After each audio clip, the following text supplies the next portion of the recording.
I'm Stephen Scheding and I'm co-curator of the exhibition Fish in Australian Art at the National Maritime Museum.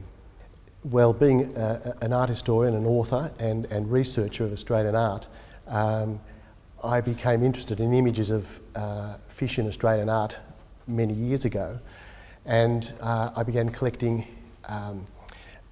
copies of images and information about them, and realised that this really hadn't been done before. No one had amassed this information, and that while there were exhibitions and books about botany and birds in Australian art and religion and suburbs and a whole range of other things in Australian art, there was nothing on fish, or very little on fish. Certainly nothing comprehensive, no historical overview of the way fish were presented at different times in Australian art history. So I suppose it got to the point where I had so much wonderful material, I felt, that I approached the Maritime Museum and we discussed it, and they loved the idea, and we now have this rather extraordinary exhibition. I suppose the exhibition is really a history of Australian art told through fish, but it's also a record of the history of fish and fishing in Australia. So it's two things, it has those two strands. Looking at art through a particular subject is a really interesting way to approach art, so we're hoping that that people will come to the exhibition and will have a fabulous art history lesson through one particular subject, namely fish. And at the same time, we're getting lots of great information about fishing in Australia and fish as an industry and fish as a recreation, fish in cooking and domestic use, fish in arts and crafts and in decorative objects and so on. So it's just hugely rich in terms of the way fish can appear in art on so many different levels. As they approach, they will be led forward by this fabulous neon sculpture by Deborah Halpin. It's simply called Fish, and it was created just last year, so it's a contemporary artwork. Sits outside our North Gallery, which is the gallery that houses decorative arts and objects related to fish in design as well as in art. So we've got posters and newspapers and children's book illustrations and pottery and glassware and silver, and so you get an introduction which shows that art is just not paintings and sculpture. It's hugely rich in its forms and different media. When you walk inside this North Gallery, you will be faced with three quite iconic, if not quite crazy, objects.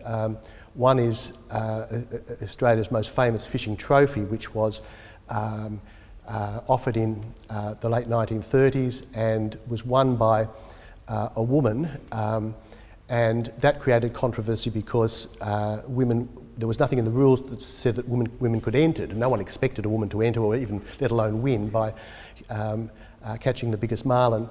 But she did, and initially they weren't going to offer the prize, but they did because her hometown of Ulladulla were going to march on Parliament House, and so they awarded the prize, which in those days was worth, I think, about the cost of a house. So it was a major thing, and when you look at it, it's in gold and silver. It's absolutely quite extraordinary. There's also next to that, an amazing piece of industrial design by Hargraves, who was the aeronautical pioneer in Australia, and it's a ship in the shape of a fish that is engineered to move through the water using the motion of a fish. So that's slightly left of field, but quite exceptional. And next to that is something even wackier, which is a lamp made out of a whale penis, which we don't quite know the history of it, but it, I suppose, just shows the different ways in which fish and parts of fish can be used. And it's a beautiful object as well, believe it or not. So we continue on through looking at posters, the way graphic artists have been employed in different ways, in newspaper design, in book illustration, in particular children's book illustrations, because they often have created some of the most wonderful book illustrations.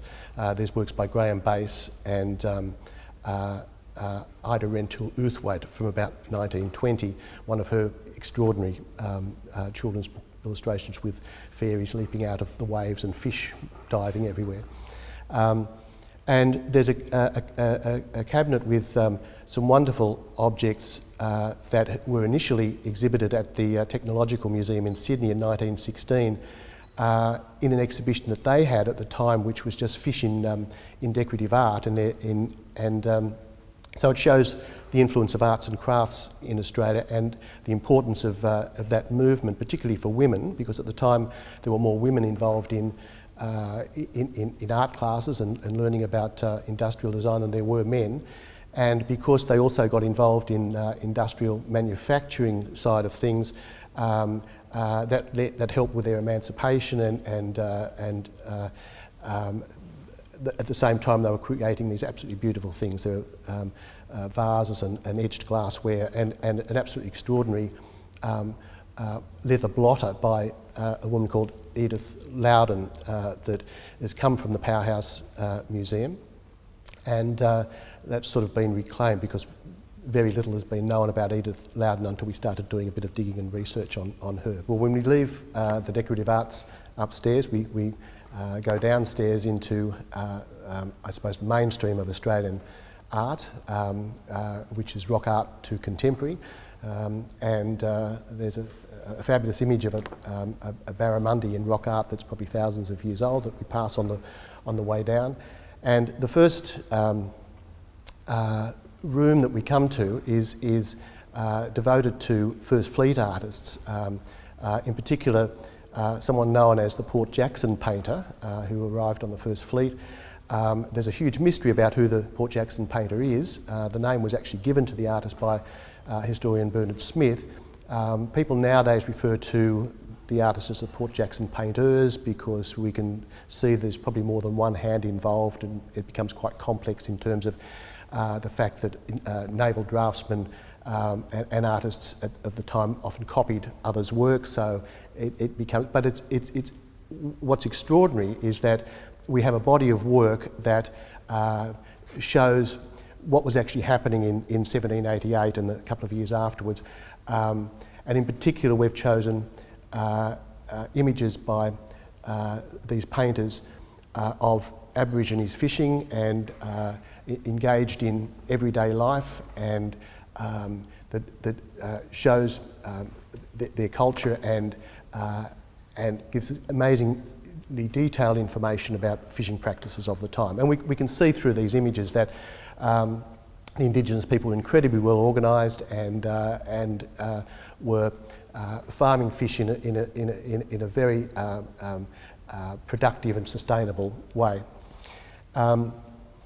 We moved through there to a group of convict artists. One of the Port Jackson artists was Thomas Watling, who was a convict. He'd actually run a school an art school in Scotland before he got done for forging. Most of the convict artists were forgers, which is how they came out. It was a heinous crime, and it was punishable either by death or by transportation. So these convict artists have actually left the most incredible record of life at the time, and their works are now national treasures, which is odd to think that they started off as thieves and forgers. One of the iconic works in the exhibition is by William Bulow Gould, and it's called Cat and Fish, and a cat sits upon a pile of fish on a plate and looking very pleased with itself. Gould was engaged, was trained by a Royal Academician and was engaged in a printing firm in London before he was sent out here for theft, and continued, after he served his time, he continued to steal and continued to be put in jail. And at the same time, he had a drinking problem, and he would paint paintings for publicans, it is rumoured, just to pay for his drinking costs. And these paintings were painted in the Dutch still life tradition, and in most Dutch houses in the 17th century, kitchens and dining rooms would have paintings of game and including fish, and so that's a tradition that's ongoing, and it's in 19th century British art, and it comes out here with the artists who came to Australia. Interesting enough, in this painting, Cat and Fish, normally Gould would paint in the European tradition and have European game and plants, but here he actually appears to have painted Tasmanian fish. He also, of course, produced the most extraordinary Gould sketchbook of fishes, which is now on the national, on the World Heritage listing. It's one of my favourite pieces, and of course we're using it as an iconic piece in the show. We also have an extraordinary collection of works by Indigenous artists from the National Maritime Museum collection, and in relationship to the issue of land rights, we have a work by Gulamu Maimura, who was one of the artists who produced the saltwater bark paintings that were used in land rights claims by the Yolngu people in the Northern Territory. And these are not only just beautiful works of art, but they lay claim to the land and the stories and the laws, and were part of the reason that the land rights case was successful in 1998. We've also got a section on whaling in Australian art, and because apart from fishing, whaling was the other major maritime industry, and a number of artists addressed the subject in very dramatic ways. And we have Oswald Bareilles' amateur whaling, A Tale of the Pacific. We think the tale might be a pun on the fact that the whale's fluke is sticking out of the water and waving in the air. And in the painting we can see killer whales pursuing the chase for the whale. Really was a travelling maritime artist who travelled the world, and he actually came to Australia with Ben Boyd, who established the whaling industry down on the New South Wales south coast. And before leaving, he eventually came back with the Duke of Edinburgh, but he kept painting these absolutely wonderful things, and the Maritime Museum has this absolutely wonderful example of this whaling subject. Also, we have a section on science and collecting, and here we look at natural history draftsmen's approaches to fish, and the recording and the documentation on their travels, and in particular on scientific explorations. In some cases, in the case of Bauer, he travelled with Matthew Flinders around Australia and produced absolutely exquisite paintings of fish. We have this fabulous painting of a leather jacket, which is absolutely extraordinary. It looks just so friendly and delightful that one can only imagine that Bauer got a lot of pleasure in painting these specimens. One of the great stories in 19th century Australian science and collecting is the story of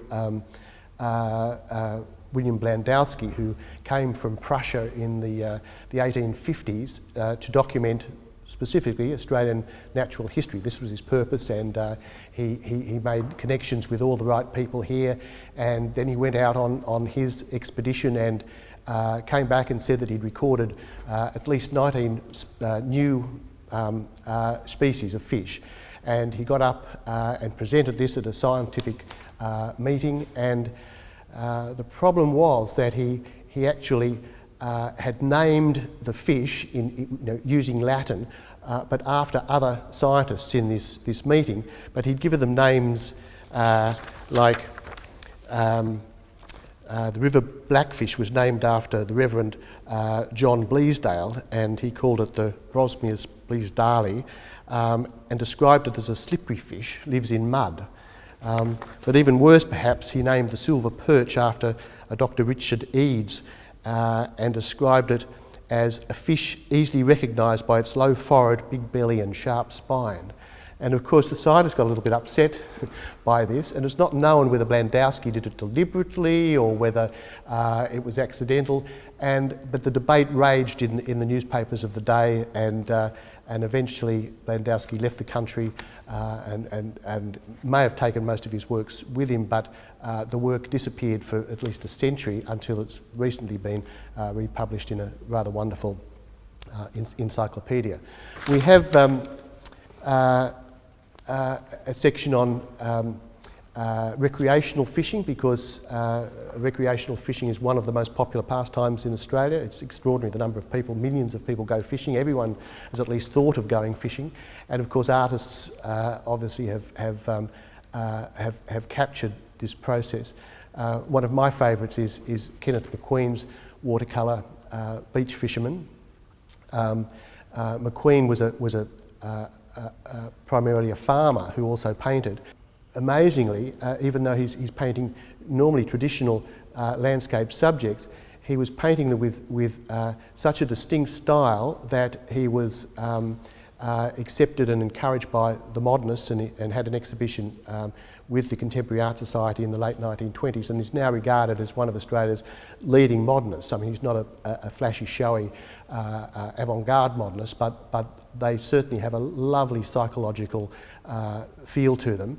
And in this case, it shows the beach fisherman in an almost zen-like state as he waits for the fish, and one sort of gets the impression that fishing's not just about the catch, it's about something else, maybe about the process, about the meditation, about other things one can do or think about while one is fishing. So it's a painting that I think a lot of people will spend a lot of time in front of.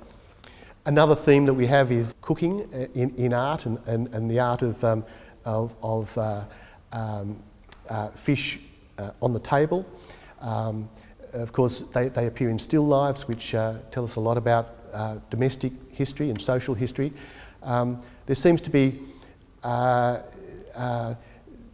something about artists to do with not just the art, but many of them seem to love cooking. And one of the great examples is John Olsen, who we've got a painting by him called Bouillabaisse, and this comes from a recent exhibition of John Olsen's, where at the same time as the exhibition occurred, he published his own cookbook, and this is illustrated in the cookbook as well as being illustrated in the show. So the same joie de vivre that inhabits most of Olsen's work is here, and you just get the absolute sense of delight over the process of cooking, not to mention the eating of the fish.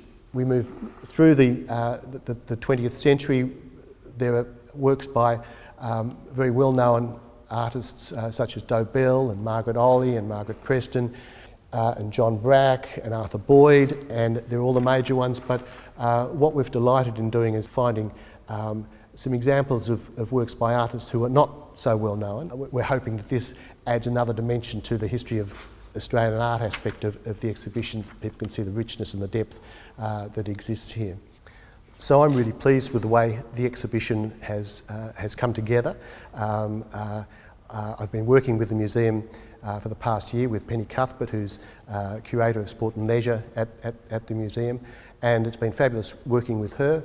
And while it might seem a different sort of exhibition for a maritime museum, I think it's totally pertinent and relevant, and it's just looking absolutely extraordinary, and I think people are going to be bowled over by the importance of it and what the exhibition is actually doing.